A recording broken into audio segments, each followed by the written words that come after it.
Pak, yang pertama ini parameter kualitas udara yang dibutuhkan itu apa aja sih Pak? Yang boleh saya tahu? Dia ada dua, satu partikel, satu gas. Yang partikel itu partikel yang ukurannya PM2,5. Kalau memang bisa nih, ini saya bicara ideal ya.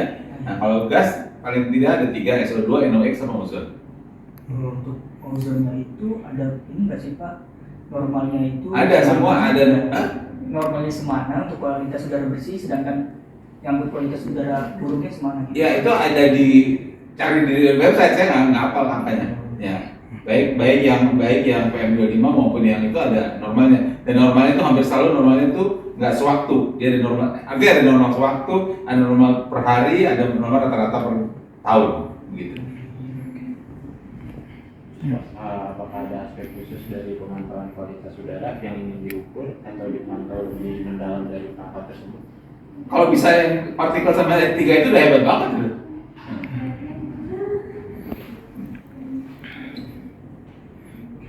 Kalau mau keren sebenarnya, ya, kalau bukan di rumah sakit sebenarnya diperiksa juga mikroorganisme, tapi saya kira agak terlalu sulit buat Biasanya alatnya ini ditaruh di mana ya Pak?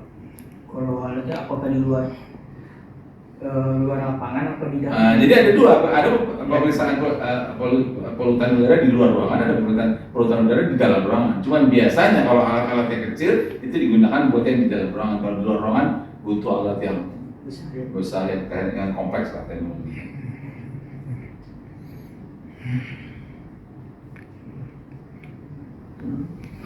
Untuk tim IT sudah benar? Sudah. Oke, mungkin selanjutnya dilanjutkan oleh tim kami adalah tim website Pak. Mungkin untuk pertanyaannya, ini Pak, apakah ada kemampuan mengakses data pengukuran polusinya secara real time? Apa Pak? Ada apa? Pengukuran polusi udaranya itu secara diukur itu secara real time? Kalau bisa real time lebih bagus tentu saja. Nah, tapi kan nggak mudah kalau melakukan real time. Apalagi kalau dilakukan di dalam ruangan, itu nggak sesederhana itu. Ya kalau bisa real time lebih bagus, tapi kan nggak, saya kira nggak mudah. Berarti opsional lebih ya? Iya, bukan opsional, lebih bagus. Lebih bagus. Kalau saya sih karena keterbatasan waktu dari Bapak itu, jadi pertanyaan terakhir dari saya, apakah ada persyaratan keamanan data yang harus dipertimbangkan? Keamanan data ya. Saya nggak tahu secara spesifik buat ini apa, tapi saya kira digunakan aspek keamanan data yang secara umum saja. Saya nggak punya informasi untuk apa spesifik untuk ini atau apa. Tetapi, nah begini, Anda kan tahu polusi udara yang sedang ramai di Jakarta itu, ya. Pada waktu saya di India dulu tinggal, kalau Anda tahu nggak berapa air quality index di Jakarta yang kemarin diributin? 100 sekian kan? Nah, itu karena ada angkanya 150 sampai 300 berbahaya, di atas 300 itu berbahaya sekali.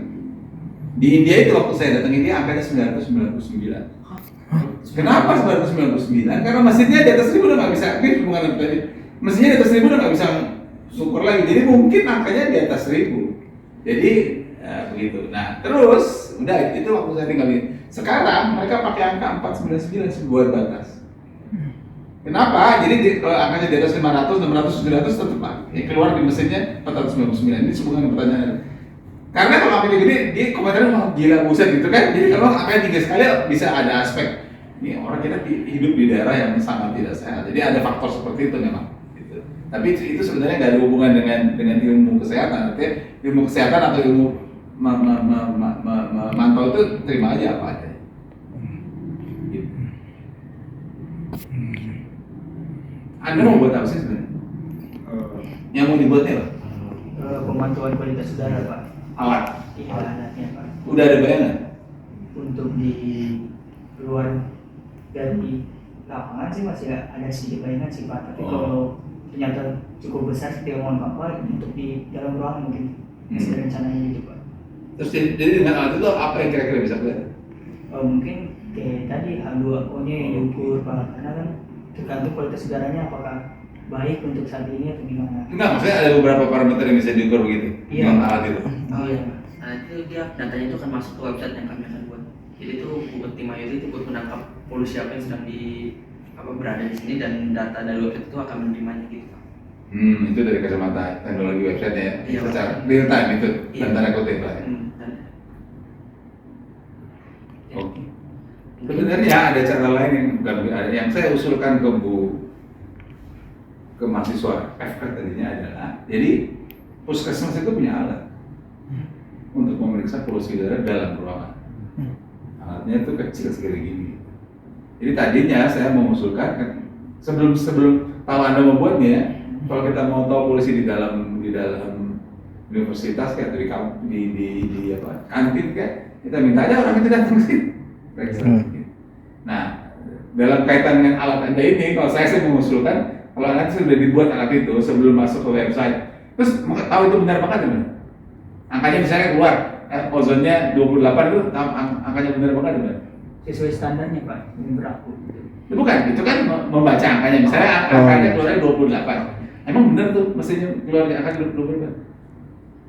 Harusnya sih Pak, kan karena sensor juga pendeteksi Pak. Oke, enggak, tadinya saya berpikir kalau mau bandingin kalau puskesmas itu datang pakai alat dia yang itu Perbandingan. iya, jadi Anda punya pembanding begitu. Dan itu dia udah setuju. Oh, boleh Pak. Bukan untuk Anda ya. Iya. Pokoknya dia tuh sudah setuju, saya kalau hubungi mereka, ini bukan untuk Anda untuk memeriksa polusi udara di dalam ruangan. Yes, dia setuju. Cuman tinggal mekanismenya itu bagaimana rektorat menghubungi puskesmas. Tapi saya sudah telepon dan mereka setuju, mereka sudah ada alatnya. Tadinya nggak ada, sekarang ada alatnya. Jadi saya usul nih, Iya Pak. kalau keluar nanti angkanya 28 itu, walaupun ada yang aku yakin benar kan, kalau ada pembandingnya kan lebih akurat. iya begitu. Bagus. Mungkin tim IT ada pertanyaan nih. Udah sih Pak. Oke. Buat tim itu juga bisa. Oke, ya sudah. Mungkin sekian dari tim kami. Oke. Mohon maaf mengganggu waktu. Ya, apa-apa. Oke ya. Terima kasih. Ya, sukses.